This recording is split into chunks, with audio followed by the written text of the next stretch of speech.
জীবনে অনেক সময় আমরা এটা দেখে থাকি যে আগামী প্রজন্ম সেই কাজটি করে যেটা তার পূর্ববর্তী প্রজন্ম করে গেছেন। একটা উদাহরণ দিই, তাহলে দেখুন, একদিকে আছে মাতা পিতা যারা আজীবন সংঘর্ষ করেছেন ধন অর্জন করার জন্য। তারপর তারই সন্তান তার সাথেই লড়াই করে তার থেকে সমস্ত সম্পত্তি ছিনিয়ে নিল। তারপরে যত সময় অতিবাহিত হয় সেই সন্তানের সাথেও সেই একই ক্রিয়া ঘটতে থাকে। তার সন্তান তার সমস্ত সম্পত্তি ছিনিয়ে নেয়। তাহলে এমন কি সঞ্চয় করবেন যা পরবর্তী প্রজন্মকে দিয়ে যেতে পারেন সেই বিষয়ে ভাবুন। ভেবে দেখুন, এই যে ধন সঞ্চয় আপনি করছেন এর আসলে লাভ কি? অবশ্যই আবশ্যক, কিন্তু এটাই কি শুধু সবথেকে গুরুত্বপূর্ণ বিষয় যেখানে আপনি জানেন যে আপনি এই সম্পত্তি ভোগ করতে পারবেন না, কারণ এই সমস্ত সম্পত্তি আপনাকে পরবর্তী প্রজন্মের হাতে সঁপে দিতে হবে। তাহলে ধন সঞ্চয় করুন, কিন্তু এমন একটা সম্পত্তি কেন সঞ্চয় করা উচিত নয় যার উপভোগও আপনি করতে পারবেন, পরবর্তী প্রজন্মকেও দিয়ে যেতে পারবেন, আর মতভেদও হবে না। এমন সম্পত্তি আছে, আর এই সম্পত্তি হলো প্রেম। যদি আপনার মনে কোনো কিছু সঞ্চয় করার বাসনা জেগে ওঠে, তাহলে প্রেম সঞ্চয় করুন। সেটা পরবর্তী প্রজন্মও পাবে এবং সেই প্রজন্ম ভবিষ্যতে ভালোবাসা ছড়াতে থাকবে। আর তখন এই মন সুপ্রসন্ন হয়ে বলবে, রাধা রাধা। মানুষ ভাবেন যে ধন অর্জন করা হলো অত্যন্ত গুরুত্বপূর্ণ। তিনি আজীবন ধন অর্জন করতে থাকেন, ধন অর্জন করার চেষ্টা করতে থাকেন। সে যাই হয়ে যাক না কেন, পরিশ্রম করতে থাকেন। স্বাস্থ্যের দিকে নজর দেন না, না উচিত সময় খাবার খান, না উচিত সময় ঘুমোতে যান, না পর্যাপ্ত সময় পর্যন্ত ঘুমন, কিছুই না। ধন অর্জন করতেই থাকেন, করতেই থাকেন। আর কিছু সময় পরে যখন তিনি অসংখ্য ধন লাভ করে ফেলেন, তখন তার সাথে ওনার শরীরে অনেক রোগ বাসা বাঁধে। এইসব রোগের উপচার করতে করতে সেই সমস্ত ধন যা উনি অর্জন করেছেন তা তিনি ব্যয় করে ফেলেন। শেষ পর্যন্ত কি হয়? আমরা যেভাবে এসেছি ঠিক সেইভাবেই ফিরে যাই, ধন এখানেই থেকে যায়। দেখুন, একটা অত্যন্ত গুরুত্বপূর্ণ কথা রয়েছে যে আপনার বোঝা উচিত। এই যে ধন, তার ব্যবহার করুন জীবনকে আরো ভালো করে তোলার জন্য। ধনের সদ্ব্যবহার করা উচিত, এমন যেন না হয় এই ধন আপনাকে ভোগ করে ফেলে। এই জীবনকে নিশ্চিত রূপে আরো শ্রেষ্ঠ করে তুলুন, কিন্তু এই ধন অর্জন করার এই প্রক্রিয়াতে নিজের সারা জীবনকে নষ্ট করে ফেলবেন না।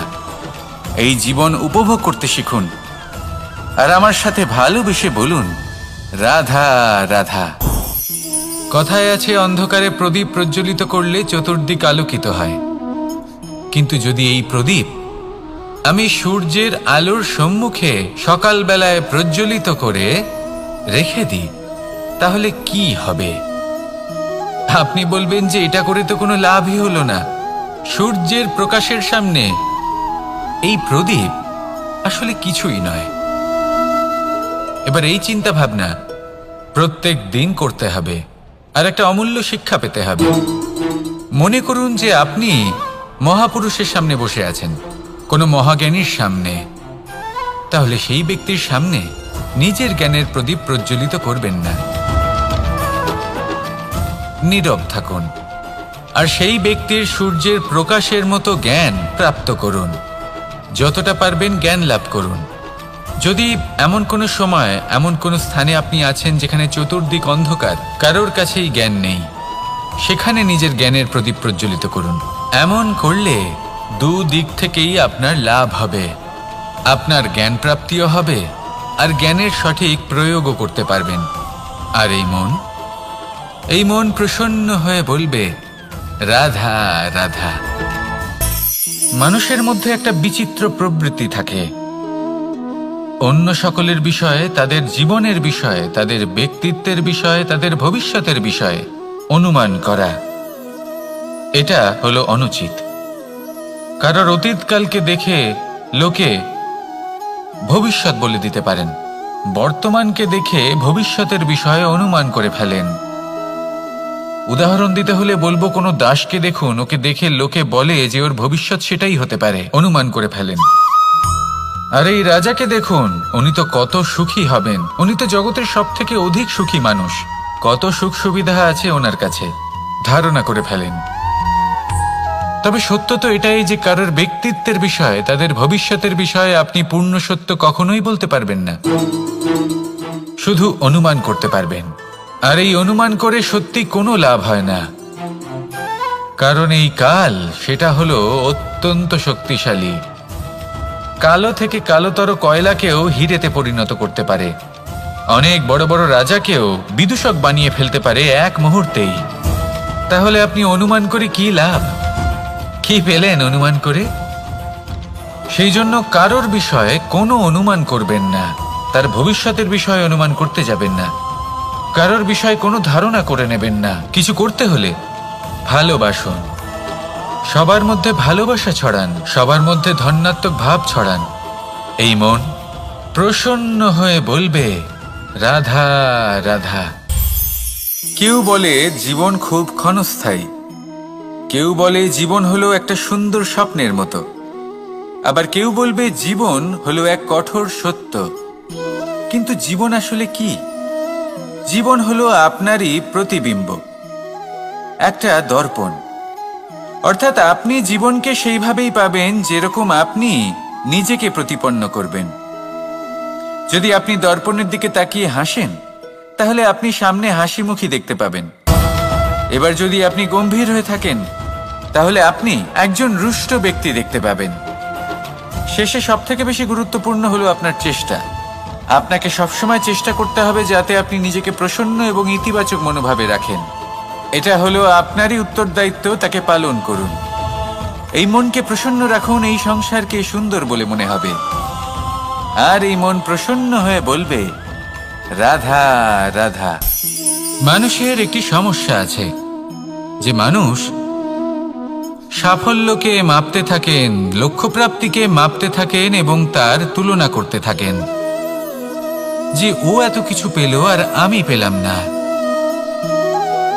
ওর কাছে এত কিছু আছে কিন্তু আমার কাছে নেই। এই তুলনা করার জন্য ওনারা দুঃখী হয়ে পড়েন, নিরাশ হয়ে পড়েন। তাই আমি একটা প্রশ্ন করছি যে এটা কি উচিত? এই সংসারে আপনি কি নিয়ে তুলনা করবেন, যেখানে সূর্যদেব চন্দ্রমা দুজনেই আছেন, দুজনেই হলেন বিশেষ, দুজনেই নিজ নিজ সময়ে উদিত হন। এদের মধ্যে একজন না থাকলে তাহলে আমাদের জীবন কঠিন হয়ে পড়বে। ঠিক সেইভাবেই আপনি যদি একটা বড় রেখা অঙ্কন করেন, তাহলে অন্য রেখাটি ছোট হয়ে পড়ে না, সে তেমনই থাকে যেমনটা সে ছিল। আপনার অস্তিত্ব কখনো ছোট বা বড় হতে পারে না, শুধু তুলনা করার জন্য আপনার এটা মনে হতে পারে। যদি আপনি যুদ্ধ করতে চান, আপনার তলোয়ারের প্রয়োজন পড়বে। যদি বস্ত্র তৈরি করতে চান, এত বড় তলোয়ার দিয়ে কিছুই হবে না, তখন প্রয়োজন পড়বে একটা ছোট্ট সূচের। তাই তুলনা করবেন না, না নিজেকে ছোট মনে করবেন, না অন্য কাউকে। সবার সাথে সহযোগিতা করুন, আর যদি তুলনা করতেই হয় নিজের সাথে করুন, যে কাল আমি কেমন ব্যক্তি ছিলাম, আজ কি তার থেকে শ্রেষ্ঠ হয়ে উঠতে পেরেছি। ভেবে দেখুন ভবিষ্যতে গিয়ে আপনি কতটা শ্রেষ্ঠ ব্যক্তি হতে পারেন। আসুন আমার সাথে ভালোবেসে বলুন রাধা রাধা। এই সংসারের সব থেকে গুরুত্বপূর্ণ তত্ত্ব কোনটা? প্রথম হলো সময়। জন্ম থেকে মৃত্যু পর্যন্ত এই যে সময়, এটাই তো হলো জীবন। দ্বিতীয় হলো জীবন, যাতে আমরা সময়ের সদ্ব্যবহার করি, শ্রেষ্ঠ থেকে শ্রেষ্ঠতর কাজ করার চেষ্টা করি। বহু বছরের এই পরম্পরা, এই সংস্কৃতিকে এগিয়ে নিয়ে যাওয়ার চেষ্টা করি। এই সংসারে আমরা অংশগ্রহণ করতে চেষ্টা করি। তৃতীয় হলো ধন, সেই ধন যা প্রত্যেক ব্যক্তি অর্জন করতে চেষ্টা করেন। এবার এই তিনটি তত্ত্বের মধ্যে একটা সামঞ্জস্য আছে, সমান ব্যাপার আছে, সে ধনই হোক বা সময় হোক বা হোক জীবন। আর সেই সমান ব্যাপার হলো যে যদি আপনি এটা গণনা করতে থাকেন, তাহলে তা কমতে থাকে। যদি আপনি এটা ব্যবহার করেন, তাহলে তা বাড়তে থাকে। একে সংগঠিত করে রাখতে চেষ্টা করলে এ হাত থেকে ফসকে যায়। কিন্তু যদি আপনি একে সামলে রাখতে শিখে যান, তাহলে এমন কাজ করবেন যাতে সংসারের সাথে সাথে পরবর্তী প্রজন্ম লাভবান হবে। যদি কিছু শিখতে চান তাহলে সামলাতে শিখুন, গণনা করা বা সংগঠিত করা নয়। আসুন আর আমার সাথে ভালোবেসে বলুন, রাধা রাধা। এই সংসারে সাফল্য লাভ করার জন্য জ্ঞানের প্রয়োজন হয়, পরিশ্রমের প্রয়োজন হয়, দৃঢ় নিষ্ঠার প্রয়োজন হয়, নিরন্তর চেষ্টা করা প্রয়োজনীয়। কিন্তু আরও কিছু আছে যা অত্যন্ত প্রয়োজনীয় এবং গুরুত্বপূর্ণ। তা হলো ভালো বন্ধু। তাদের থাকা অত্যন্ত প্রয়োজনীয়। যদি ভালো বন্ধু থাকে তাহলে সময় এলে তারা ঢাল হয়ে আপনাকে সুরক্ষা করবেন।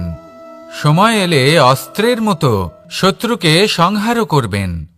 যদি তিনি জ্ঞানী হন, তাদের মধ্যে সদ্গুণ থাকে, তাহলে এই সব গুণ আপনার মধ্যেও প্রবেশ করবে। তাহলে সাফল্যের জন্য ভালো বন্ধু পাওয়া অত্যন্ত প্রয়োজনীয়।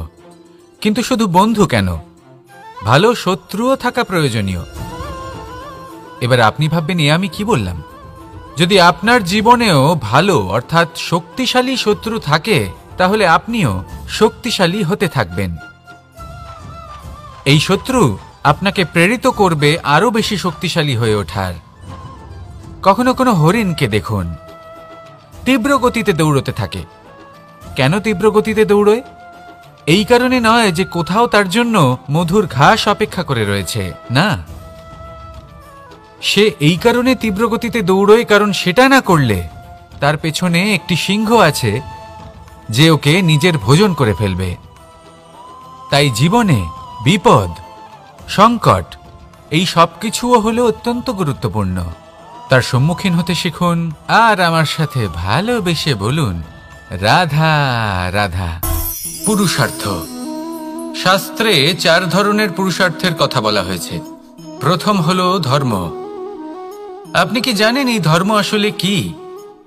আপনার কি মনে হয় ধর্ম আসলে কি? কোনো বিশেষ ঈশ্বরকে মানাই কি ধর্ম বলা হয়? নাকি কোনো বিশেষ রীতি পালন করাই হলো ধর্ম? নাকি কোনো বিশেষ সাহিত্যকে সর্বশ্রেষ্ঠ মনে করাই হলো ধর্ম? না, ধর্ম হলো সেটা যাকে ধারণ করা যেতে পারে। আর ধারণ শুধু সেটাই করা যায় যা পবিত্র। পবিত্র শুধু তাকেই বলা হয় যা নিঃস্বার্থ, যার মধ্যে শাসন করার কোনো ইচ্ছে নেই, যা সরলভাবেই প্রবাহমান, জল এবং বায়ুর মতো। যখন কোনো ব্যক্তি ধর্মকে ধারণ করেন এবং সেই ধর্ম সেই ব্যক্তিকে রক্ষা করে, তখন তাকে ধর্ম বলা হয়। ধর্ম যা রক্ষা করে অহংকার থেকে, খারাপ চিন্তার হাত থেকে। সেই জন্য পুরুষার্থ গড়ে তোলার আগে, ধর্ম পালন করার আগে ধর্মের প্রকৃত অর্থ কি সেটা বুঝে নিন। এটা জেনে রাখুন যে সমস্ত ধর্মের আধার, সমস্ত ধর্মের ভিত শুধুমাত্র ভালোবাসা। আসুন আর এই ভালোবাসার সাথেই বলুন, রাধা রাধা। কখনো কোনো বাগানের কোনো বৃক্ষকে দেখেছেন যেখানে সুগন্ধি ফুল থাকে, রসালো ফল থাকে? তখন মন প্রফুল্ল হয়ে ওঠে, মন থেকে সেই বৃক্ষের প্রতি ভালোবাসা জন্মায়। কিন্তু যিনি বাগানের মালিক, শুধুমাত্র তিনিই জানেন যে কিভাবে এই বৃক্ষকে আগলে রাখতে হয়, কিভাবে তার পরিচর্যা করলে এতে সুন্দর সুগন্ধি ফুল হবে, রসালো ফল হবে। কখনো কখনো প্রয়োজনের থেকে বেশি রোদ পেলে এই বৃক্ষগুলি শুকিয়ে যায়। প্রয়োজনের থেকে কম রোদ পেলেও এই বৃক্ষ কিন্তু শুকিয়ে যায়। প্রয়োজনের থেকে কম জল যদি পায়, এই বৃক্ষ শুকিয়ে যেতে পারে। প্রয়োজনের থেকে অতিরিক্ত জল যদি পায়, তখনও এই বৃক্ষের শিকড়গুলি নষ্ট হয়ে যেতে পারে। এবার এটাই কিন্তু আমাদের সংসারের সাথেও হয়। আমাদের সংসারের সকল প্রতিভাশালী ব্যক্তি, যেমন লেখক, বিচারক, প্রবক্তা, যোদ্ধা, এদের সবার ক্ষেত্রে এই কথাটাই প্রযোজ্য। যদি বেশি প্রশংসা করা হয় তাহলেও এরা হারিয়ে যাবেন। প্রয়োজনের থেকে বেশি যদি নিন্দা করা হয়, তখনও তারা নত হয়ে পড়বেন। তাহলে আপনি এদের রক্ষা করুন এবং নিজেদেরও। মনে রাখবেন একটা কথা, জেনে রাখুন কখন কোন নিন্দায় আপনি লজ্জিত হবেন না, আর কখন কোন প্রশংসার দ্বারা নিজের মধ্যে অহংবোধ জাগ্রত করবেন না। এই মন সুপ্রসন্ন হয়ে বলবে, রাধা রাধা। এই সাগর কত বিশাল আকার, কখনো শান্ত কখনো উত্তাল, কিন্তু এই সাগরকে এত মহান কে করে তুলল? জল। এবার এই জলের যাত্রা দেখুন, সেটা কতটা কঠিন। এই জল সাগরে থাকে, সূর্য ওকে এতটা উত্তপ্ত করে তোলে যে এই জল নিজের অস্তিত্ব হারিয়ে ফেলে এবং বাষ্পে পরিণত হয়ে হাওয়ায় মিলিয়ে যায়। তারপরে আকাশে যায় আর নিজের অস্তিত্ব আবার হারিয়ে ফেলে, মেঘে পরিণত হয়। তারপর এই মেঘ কোথাও গিয়ে কোনো পর্বতে ধাক্কা খায়, তারপর আবার এই জল নিজের অস্তিত্ব হারায়। তারপরে বর্ষার রূপ ধারণ করে তা বর্ষিত হয়, বা কোনো পর্বতের চূড়ায় তার শিখরে বরফের রূপ ধারণ করে। তারপরে এই বর্ষা মাটির দিকে নিজের যাত্রা শুরু করে।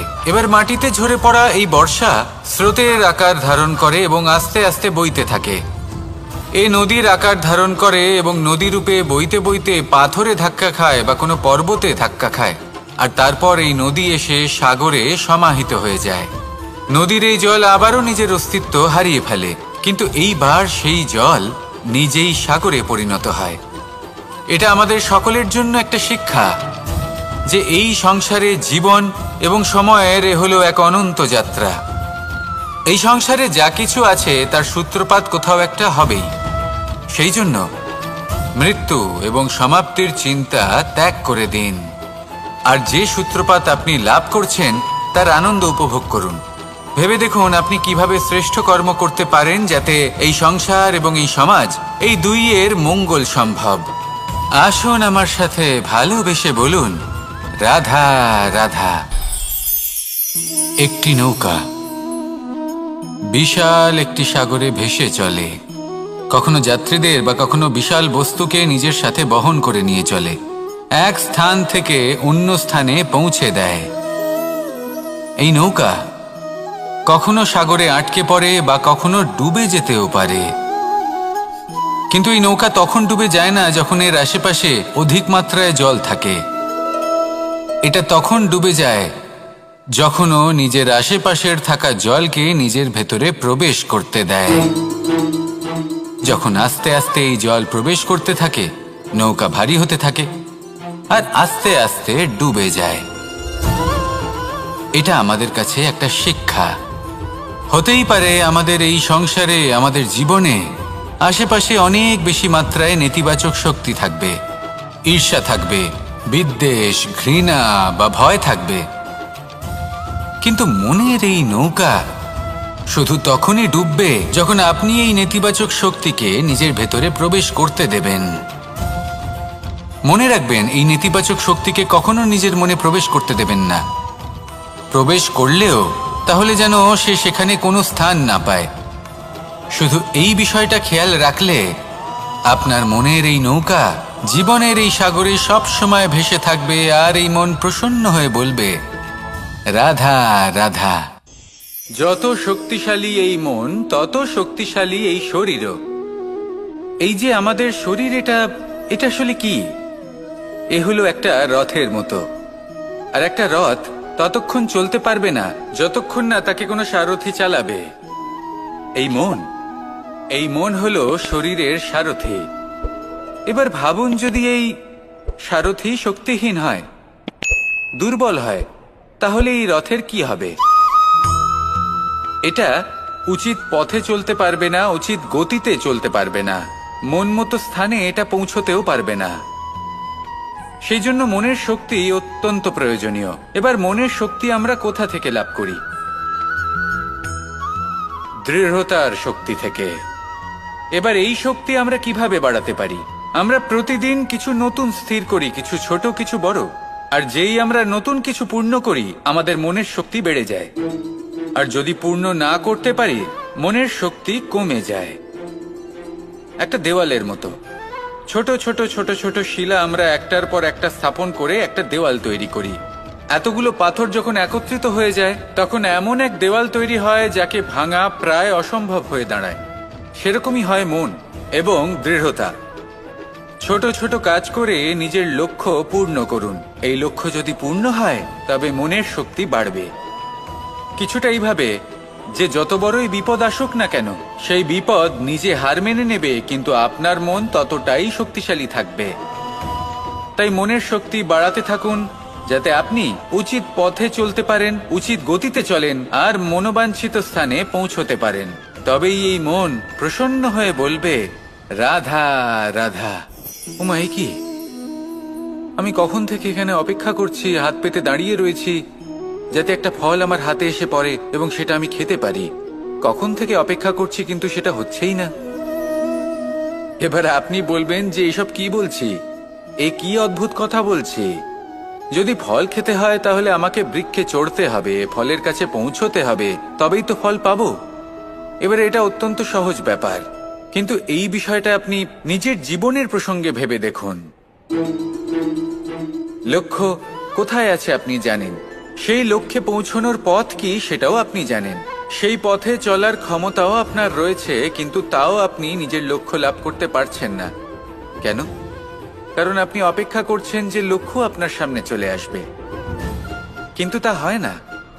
লক্ষ্য সে যাই হোক না কেন, ধন হোক, প্রেম হোক, কোনো সম্মান হোক বা মোক্ষ হোক, যদি আপনি তার দিকে অগ্রসর না হন তাহলে ফল প্রাপ্তি অসম্ভব ব্যাপার, তা কোনোদিনই হবে না। সেই জন্য আপনার চোখের সামনে আপনি যদি নিজের লক্ষ্যকে দেখতে পান তাহলে উঠুন এবং সেই দিকে অগ্রসর হতে শুরু করুন। নিজের অন্তরের সকল অশুভ গুণ দূর করুন, অলসতা ত্যাগ করুন, অজ্ঞানতা ত্যাগ করে দিন এবং চলতে থাকুন। অবশ্যই মনোবাঞ্ছিত ফল লাভ করতে পারবেন। মনে রাখবেন, চলতে থাকলে তবেই লক্ষ্য প্রাপ্তি হবে। অপেক্ষার দ্বারা শুধুমাত্র মৃত্যু লাভ হবে। আসুন আমার সাথে ভালোবেসে বলুন, রাধা রাধা। প্রত্যেক প্রাণী ভালোভাবে জীবন যাপন করতে চান, এটা তাদের স্বভাবে আছে এবং ভাবাটা অনুচিত নয়। কিন্তু একটা ভালো জীবনের গুরুত্বপূর্ণ অংশ কোনটা? বসবাসের স্থান, সেই স্থান যেখানে আমরা জীবন অতিবাহিত করি। এবার মানুষ ভাবতে পারেন যে একটা ভালো বাসস্থানের অর্থ কি? সেই স্থান যেখানে সহজে জল পাওয়া যায়, যেখানে শুদ্ধ বায়ু পাওয়া যায়, যেখানে আনাজ উৎপন্ন হয়। এটা জীবনযাপনের জন্য পর্যাপ্ত বটে, কিন্তু ভালো জীবন যাপনের জন্য আরো একটা কথা আপনাকে বুঝতে হবে। সাধু, জ্ঞানী, পণ্ডিত ব্যক্তি, এই সকল মহাপুরুষ, এনাদের যে বাসস্থান তা অত্যন্ত বিশেষ হয়। এখানে এক ধরনের বিশেষ ইতিবাচক শক্তি থাকে, এমন একটা স্থান যেখানে দেবতারাও বিচরণ করেন। জীবন আমরা সবাই যাপন করি, কিন্তু জীবনের উদ্দেশ্য শুধুমাত্র জীবন যাপন করা নয়। জীবনের উদ্দেশ্য হল মুক্তি লাভ করা। আর এই সকল সাধু, জ্ঞানী, পণ্ডিত ব্যক্তি, এই সকল মহাপুরুষ আপনাকে মুক্তির পথে নিয়ে যেতে পারেন। কারণ এরা হলেন সেই মহাপুরুষ যারা নিজেদের অন্তরের বিকার, অহংকার, ক্রোধ, বিদ্বেষ, এই সকল দোষগুলিকে ত্যাগ করেছেন, এদের উপর বিজয় লাভ করেছেন। এমনই একজন ব্যক্তি আপনাকে মুক্তির পথে নিয়ে যেতে পারে। প্রয়োজন হলো শুধুই এনাদের চিনতে পারা, এদের কথা বুঝতে পারা এবং এদের দেখানো পথে চলা। যদি আপনি এটা করতে পারেন তাহলে এই মন প্রফুল্ল হয়ে বলবে, রাধা রাধা। কখনো কোনো বাগানের কোনো বৃক্ষকে দেখেছেন যেখানে সুগন্ধি ফুল থাকে, রসালো ফল থাকে? তখন মন প্রফুল্ল হয়ে ওঠে, মন থেকে সেই বৃক্ষের প্রতি ভালোবাসা জন্মায়। কিন্তু যিনি বাগানের মালিক, শুধুমাত্র তিনিই জানেন যে কিভাবে এই বৃক্ষকে আগলে রাখতে হয়, কিভাবে তার পরিচর্যা করলে এতে সুন্দর সুগন্ধি ফুল হবে, রসালো ফল হবে। কখনো কখনো প্রয়োজনের থেকে বেশি রোদ পেলে এই বৃক্ষগুলি শুকিয়ে যায়, প্রয়োজনের থেকে কম রোদ পেলেও এই বৃক্ষ কিন্তু শুকিয়ে যায়। প্রয়োজনের থেকে কম জল যদি পায় এই বৃক্ষ শুকিয়ে যেতে পারে, প্রয়োজনের থেকে অতিরিক্ত জল যদি পায় তখনও এই বৃক্ষের শিকড়গুলি নষ্ট হয়ে যেতে পারে। এবার এটাই কিন্তু আমাদের সংসারের সাথেও হয়। আমাদের সংসারের সকল প্রতিভাশালী ব্যক্তি, যেমন লেখক, বিচারক, প্রবক্তা, যোদ্ধা, এদের সবার ক্ষেত্রে এই কথাটাই প্রযোজ্য। যদি বেশি প্রশংসা করা হয় তাহলেও এরা হারিয়ে যাবেন। প্রয়োজনের থেকে বেশি যদি নিন্দা করা হয় তখনও তারা নত হয়ে পড়বেন। তাহলে আপনি এদের রক্ষা করুন এবং নিজেদেরও। মনে রাখবেন একটা কথা, জেনে রাখুন কখন কোন নিন্দায় আপনি লজ্জিত হবেন না, আর কখন কোন প্রশংসার দ্বারা নিজের মধ্যে অহংবোধ জাগ্রত করবেন না। এই মন সুপ্রসন্ন হয়ে বলবে, রাধা রাধা। জল, এ হলো জীবনের আধার পঞ্চতত্ত্বের মধ্যে একটি, আর অত্যন্ত বিশেষ। এর থেকে অনেক বড় শিক্ষা পাওয়া যায়। এই জল গন্তব্যের বিষয়ে এর স্পষ্ট ধারণা আছে। ও জানে ওর লক্ষ্য কি, আর প্রয়াস করে ততদূর সে পৌঁছেও যায়।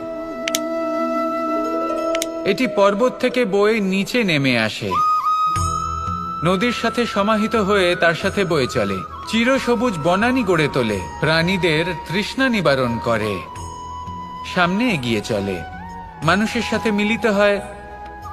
যারা একে বাঁধের মধ্যে বেঁধে রাখতে চেষ্টা করে সে বন্দি দশাতেও থেকে যায়, মানুষের কল্যাণ করে। তারপর বাঁধ থেকে মুক্তি পেয়ে এগিয়ে চলে, কোথাও ধাক্কা খায়, কোথাও বাধা পড়ে, কোথাও যদি পথ খুঁজে না পায় তাহলে পথ খুঁজেই নেয়, আর যেখানে পথ থাকে না সেখানে পথ বানিয়ে নেয়, আর শেষ পর্যন্ত নিজের লক্ষ্যে পৌঁছেই যায়, অর্থাৎ সমুদ্রে গিয়ে সমাহিত হয়ে যায়। আমাদেরও কিছুটা এরকমই হয়ে উঠতে হবে। যেখানেই যাবেন সকলের কল্যাণ করুন, সামনে এগোন। আপনি কোথাও পড়ে গেলে, ধাক্কা খেলে আঘাত লাগবেই, উত্থান পতন লেগেই থাকে। সামনে এগোতে থাকুন। কোথাও পথ না পেলে তা খুঁজে নিন, কোথাও পথ না থাকলে তা বানিয়ে নিন। নিজের গন্তব্যের কথা সব সময় মনে রাখুন। শেষ পর্যন্ত নিজের মোক্ষ লাভ আপনি অবশ্যই করবেন। আর আমার সাথে ভালোবেসে বলুন, রাধা রাধা। জীবনের প্রত্যেক মুহূর্ত আমাদের কিছু না কিছু শিক্ষা দেয়, নির্ভর করছে আমাদের দৃষ্টিভঙ্গির উপর। যেমন নদী হলো আমার অত্যন্ত প্রিয়, নদীতে ভ্রমণ করতে আমার খুব ভালো লাগে। কি বলেন? নদীতে সবসময় নতুন কিছু থাকে, ও পুরনো কিছুই নিয়ে বসে থাকে না, সব সময় প্রবাহমান, কখনো থামে না। ততক্ষণ থামে না যতক্ষণ না সাগরে গিয়ে সমাহিত হচ্ছে। ঠিক এইভাবেই আমাদেরও উচিত নিজের জীবন অতিবাহিত করা, নদীর মতো। প্রত্যেক মুহূর্ত নতুন, তাই সেইভাবেই জীবন যাপন করুন। পুরনো কিছুই একত্রিত করে রাখবেন না, বিগত স্মৃতির মাঝে নিজেকে হারিয়ে ফেলবেন না। এই যে বর্তমান, এই যে মুহূর্ত, সেটাই হলো সর্বশ্রেষ্ঠ। এর মাঝেই জীবন যাপন করুন, নদীর মতো প্রবাহমান হতে শিখুন। আপনি শিখে গেলে তাহলে মনে রাখবেন, আমার আপনার মাঝে বিচরণ করতে বড়ই ভালো লাগবে। যে ব্যক্তি আনন্দের সাথে জীবনের প্রত্যেকটা মুহূর্ত অতিবাহিত করে কোনো চিন্তা ছাড়াই, প্রবাহমান হয়, কখনোই থামে না, যতক্ষণ না মুক্তি লাভ করছেন, এমন ব্যক্তির মধ্যেই রাধাকৃষ্ণ বসবাস করেন। তাহলে আসুন আমার সাথে ভালোবেসে বলুন, রাধা রাধা। সূর্যের প্রকাশ, অন্ধকারকে দূর করে দেওয়া সেই মহানায়ক। এই সূর্যের প্রকাশ যখন পৃথিবীতে এসে পৌঁছয় কি হয়? এই পৃথিবী জেগে ওঠে, প্রত্যেক প্রাণী জেগে ওঠে, মানুষ জেগে ওঠে, নিজের কর্ম করেন, জীবন যাপন করেন। এই ঘুমের মৃতপ্রায় স্থিতি কাটিয়ে উঠে জীবন যাপন করতে শেখেন। এটাই হলো প্রভাব সূর্যের প্রকাশের। এবার এই প্রকাশ যে সূর্যের থেকে পাই, তিনি কি করেন? তিনি নিজেকে জ্বালান আমাদের জীবন প্রদান করার জন্য। প্রত্যেকটা মুহূর্ত তিনি তাপ সহ্য করেন, আমরা যাতে সেই প্রকাশ লাভ করি। এটাই হলো জীবনের সারমর্ম। যদি আপনিও এই সংসারে প্রকাশ ছড়িয়ে দিতে চান, তাহলে আপনাকেও তপ্ত হতে হবে, নিজে জ্বলতে হবে, সেই কর্ম করতে হবে যেটা কঠিন হতে পারে কিন্তু আসলে শ্রেষ্ঠ। তবেই এই সংসারের সেবা করতে পারবেন, সংসারকে পথ দেখাতে পারবেন। নিজের অন্তরের প্রকাশ জাগ্রত করুন, তবেই সেই সকল ব্যক্তি যারা পাপের অন্ধকারে নিমজ্জিত হয়ে আছেন তারা জাগ্রত হবেন। সেই সকল ব্যক্তিকে জাগিয়ে তুলুন, প্রেরিত করে তুলুন সুখী হওয়ার জন্য যারা সুখী হতে পারছেন না। সেই সকলকে প্রেরিত করুন সাফল্য লাভের যারা সফল হতে পারছেন না। নিজের অন্তরের সূর্যকে জাগ্রত করুন, চারিদিকে শুধু প্রকাশই প্রকাশ হবে, জীবনই জীবন থাকবে, আনন্দই আনন্দ থাকবে, আর এই মন বারবার প্রসন্ন চিত্তে বলে উঠবে, রাধা রাধা। আজ আমরা দুই ধরনের ব্যক্তির বিষয়ে কথা বলবো। প্রথম জন হলেন যে প্রয়োজনের থেকে অনেক বেশি পরিমাণ ধন উপার্জন করে থাকেন। তার কাছে ততটা ধন থাকে যতটা তার প্রয়োজনও নেই, তারপরেও আরো ধন উপার্জন করতে চেষ্টা করতে থাকেন। সকল সম্ভব চেষ্টা করেন, সকল সম্ভব কর্ম করেন, তা সে উচিত কর্ম হোক বা অনুচিত, তাতে তাদের কিছুই যায় আসে না। তারা শুধুই এই সংসারের সকল সুখ ভোগ করতে চান, সকল স্বাচ্ছন্দ্য লাভ করতে চান। আজীবন তারা প্রচেষ্টাই করতে থাকেন। এবার এই করতে গিয়ে তারা ভারাক্রান্ত হয়ে সমস্যার সম্মুখীন হন। এনাদের সমগ্র জীবন এই চেষ্টাতেই চলে যায়, জীবন যাপন করার বদলে। অন্যদিকে আরেকজন ব্যক্তি যিনি জানেন তার প্রয়োজন কতটুকু, আর শুধুমাত্র সেই পরিমাণ ধন অর্জন করেন, তার থেকে বেশি একটুও নয়। উনি যদি দুবেলা খেতে পান, মাথা গোজার ঠাঁই পেয়ে যান, সেটাই পর্যাপ্ত। তাতেই তিনি আনন্দে জীবন যাপন করেন, না কোনো বৃথা চিন্তা করেন, না কোনো বৃথা কষ্ট করেন। এবার আমি আপনাদের জিজ্ঞেস করব, এই দুই ব্যক্তির মধ্যে আপনি কোন ব্যক্তি হতে চাইবেন? বেশিরভাগ মানুষ এটাই বলবেন যে আমরা সেই দ্বিতীয় মানুষ হতে চাই যারা সন্তুষ্ট। কিন্তু যদি মন দিয়ে দেখেন, আপনিও সেই কর্মই করছেন যা প্রথম ব্যক্তি করেন। আপনারা সবসময় চেষ্টা করে চলেছেন, এটাও লাভ করতে হবে, ওটাও লাভ করতে হবে, আমার এটারও প্রয়োজন, ওটারও প্রয়োজন। আপনি অনেক কিছু লাভ করেছেন, কিন্তু প্রশ্ন এটাই যে আপনার কি সেই সবকিছুর প্রয়োজন রয়েছে? এর উত্তর আপনার অন্তর মনে রয়েছে। আপনার মন জানে যে আপনার প্রয়োজন কতটুকু, সেখানে গিয়ে দেখুন। সন্তুষ্টি মানুষকে আনন্দ দেয়। মানুষ যতটা সন্তুষ্ট হবে ততটাই সে আনন্দ লাভ করবে। এবার আপনাকে এই সিদ্ধান্ত নিতে হবে যে আপনি কখন আর কোথায় সন্তুষ্টি লাভ করবেন, কত কিছু লাভ করার পরে সন্তুষ্ট হবেন। এই উত্তর আপনি মন থেকে পাবেন। এই সমাজের চাহিদায় জড়িয়ে নিজেকে বিভ্রান্ত করবেন না। নিজের অন্তরের এই মিথ্যে অহংবোধকে প্রশ্রয় দিতে গিয়ে যদি আপনি এরকম প্রয়াস করতে থাকেন, তাহলে জীবনযাপন কখন করবেন? থেমে যান, শান্ত হয়ে যান, নিজের অন্তর মনে নিমজ্জিত হয়ে দেখুন যে সন্তুষ্টি কোথায়। এই সন্তুষ্টি লাভ করুন। এই মন প্রসন্ন হয়ে বলবে, রাধা রাধা। ক্ষমা একটা অত্যন্ত সুন্দর শব্দ, আমার খুব প্রিয় শব্দ, কিন্তু এই ক্ষমা কখন আর কিভাবে প্রয়োগ করতে হবে সেটা বোঝা প্রয়োজনীয়। এক, যদি আপনি কোনো অন্যায় করেন আর ক্ষমা না চান, ক্ষমা প্রার্থনা না করেন, ক্ষমা চাওয়া থেকে এড়িয়ে যান, তাহলে তাতে আপনারই ক্ষতি হবে। কিভাবে? ক্ষমা না চাইলে মনের মধ্যে অহংকার জাগ্রত হয়, আর অহংকার তো প্রকৃত অর্থে আমাদের ক্ষতিই করে। দুই, কেউ যদি অপরাধ করেন, আপনার থেকে ক্ষমা না চান, তাহলে তাকে ক্ষমা করবেন না। ক্ষমা হলো অত্যন্ত অমূল্য, আর না চাইতেই কাউকে ক্ষমা দান করা এটা উচিত নয়। তিন, যদি কেউ আপনার সাথে অনুচিত কিছু করেন, অপরাধ করেন, আর আপনার থেকে ক্ষমা চান, তাহলে তাকে ক্ষমা করে দিন। তাতে আপনার অন্তরের করুণাবোধ জাগ্রত হবে, প্রেম জাগ্রত হবে, আর তা আপনার জন্য শুভ হবে।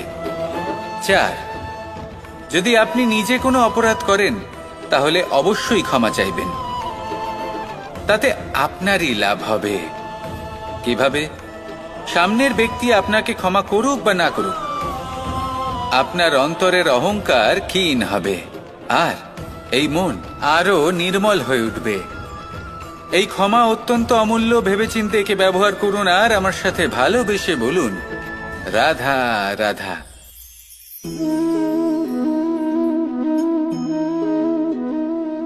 ভোজনের দ্বারাই শরীর পুষ্টি লাভ করে। ছোটবেলা থেকে আজ পর্যন্ত যাই আপনার ভোজন হয়ে থাকুক, যাই আপনার আহার হয়ে থাকুক, সেই অনুসারেই আপনার শরীর গঠিত হয়েছে। এই ভোজন অত্যন্ত গুরুত্বপূর্ণ, সেজন্য এর প্রত্যেক অংশকে বোঝা খুব আবশ্যক। প্রথম অংশ, যে আমরা কি গ্রহণ করছি, এই ভোজন কোন স্থান থেকে আসছে সেটা বুঝুন। দ্বিতীয় অংশ, ভোজন কে বানাচ্ছেন। এই ভোজন সর্বশ্রেষ্ঠ তখনই হয় যখন মাতার হাতে তৈরি করা ভোজন হয়। কিন্তু যদি মাতার তৈরি করা ভোজন আপনি প্রাপ্ত নাও করতে পারেন, তাহলে সেই ব্যক্তির ভোজন তৈরি করা উচিত যিনি সাত্ত্বিক। তৃতীয় অংশ, কোন স্থানে আপনি ভোজন গ্রহণ করছেন। যে স্থানে আপনি ভোজন গ্রহণ করছেন তা সাত্ত্বিক হওয়া উচিত। তাহলে অত্যন্ত গুরুত্বপূর্ণ। এবং চতুর্থ সবথেকে গুরুত্বপূর্ণ অংশ, তা হলো এই ভোজন আপনি যার দ্বারা প্রাপ্ত করেছেন, যেখান থেকে প্রাপ্ত করেছেন, যে স্থানে বসে আপনি ভোজন গ্রহণ করছেন তার প্রতি কৃতজ্ঞতা প্রকাশ করুন এবং ভোজন পূর্ণরূপে সমাপ্ত করুন। তবেই এই ভোজন আপনাকে সুখী জীবন দান করবে, সুস্থ শরীর দেবে, আর এই মন তা সুপ্রসন্ন হয়ে বলবে, রাধা রাধা। আমি এখানে একা এই বনে বসে আছি, বাঁশি বাজাচ্ছি। কার জন্য? কে আছেন এখানে? কেউ নেই। আমার প্রজা, আমার রাজ্য, আমার পরিবার আমার থেকে অনেক দূরে আছেন। আমি এখানে একা এই বনে বসে এই আকাশের এই রঙের, গাছের এই সব ফলের, মাটির সুবাসের আনন্দ উপভোগ করছি। কেন? আমি হলাম দ্বারকাধীশ। এমন কি রাজকীয় বা ভৌতিক সুখ রয়েছে যে আমি ওখানে পেতে পারি না? সবকিছুই পেতে পারি, তাও এখানে বনে একা বসে আছি। কোন সুখ খুঁজে চলেছি? একা থাকার সুখ। আমরা প্রত্যেকদিন অনেক মানুষের সাথে, চিন্তাধারার সাথে, কর্মের সাথে, পরিস্থিতির সাথে, সুখ দুঃখের দ্বারা বেষ্টিত থাকি। জীবনের এই চক্রে আমরা জড়িয়ে পড়তে থাকি। যতই আমরা এই সমস্যার সমাধান করি, আমরা ততই এতে জড়িয়ে পড়ি। আমরা এতটাই জড়িয়ে পড়ি যে যখন আমরা আয়নায় নিজেদের দেখি, তখন আমরা নিজেদের চিনতেই পারি না। এমন মনে হয় যেন আমরা নিজেদের হারিয়ে ফেলেছি। সেই জন্য প্রত্যেক দিন আপনি কিছু সময় নিজের সাথে কাটান একান্তে। এটা অত্যন্ত আবশ্যক। নিজের অস্তিত্বের গভীরে গিয়ে দেখতে শিখুন, নিজেকে বুঝুন। অদ্ভুত শান্তির অনুভূতি হবে। যেমন এই বায়ু, এই বৃক্ষ, এই পুষ্প, এই নিসর্গ, এদের মতো আপনিও কখনো একলা হতে শিখুন। কখনো নিসর্গের একটা অংশ হয়ে দেখুন। এই মন প্রসন্ন হয়ে বলবে, রাধা রাধা। বাহ, পুষ্পের সুবাস আমার খুব ভালো লাগে। অত্যন্ত সুন্দর হয় এই পুষ্প। এইভাবে চারিদিকে পুষ্প দেখে মন আনন্দিত হয়ে ওঠে। এবার আপনারা ভেবে দেখুন, আমার চারিদিকে পুষ্প নয়, আগুন আছে। তাহলে কি হবে? আমার শরীর কি জ্বলে যাবে না? অবশ্যই জ্বলবে। শরীরকে কি আগুনের তাপ সহ্য করতে হবে না? অবশ্যই সহ্য করতে হবে। এটাই হলো প্রকৃতির নিয়ম। এই নিয়ম কিন্তু আমরা সবাই জানি, কিন্তু আমাদের মধ্যে বেশিরভাগ মানুষ এই বিভ্রান্তি নিয়ে বাঁচি যে এই যে প্রকৃতির নিয়ম, তা আমার ওপর প্রযোজ্য নয়। তা কিন্তু নয়। আমাদের চতুর্দিকে এই যে নিসর্গ রয়েছে, আমরা তার কতটা ক্ষতি করি সেটা একবার ভেবে দেখুন। আমরা বনাঞ্চল জ্বালিয়ে দিই, বায়ু দূষিত করি, জল দূষিত করি, প্রাণীদের হত্যা আমরা করি। কেন? এই নিসর্গ আমরা নষ্ট করি, যদিও আমরা জানি যে আমরাও হলাম এই নিসর্গেরই অংশ। এবার দেখুন, শরীরের কোনো অংশে যদি আগুন ধরান, আস্তে আস্তে সমস্ত শরীরও জ্বলে যাবে। সেইভাবেই নিসর্গ যদি নষ্ট হয়ে যায় তাহলে মনুষ্য জাতিও নষ্ট হয়ে যাবে। তাই এই যে নিসর্গ আপনি দেখছেন, এই পুষ্প, এই বৃক্ষ, বায়ু, জল, এদের সকলকে রক্ষা করুন, নষ্ট নয়। মনে রাখবেন, যদি নিসর্গ থাকে মানুষ থাকবে, যদি নিসর্গ থাকে তাহলেই জীবন থাকবে। আসুন আমার সাথে ভালোবেসে বলুন, রাধা রাধা।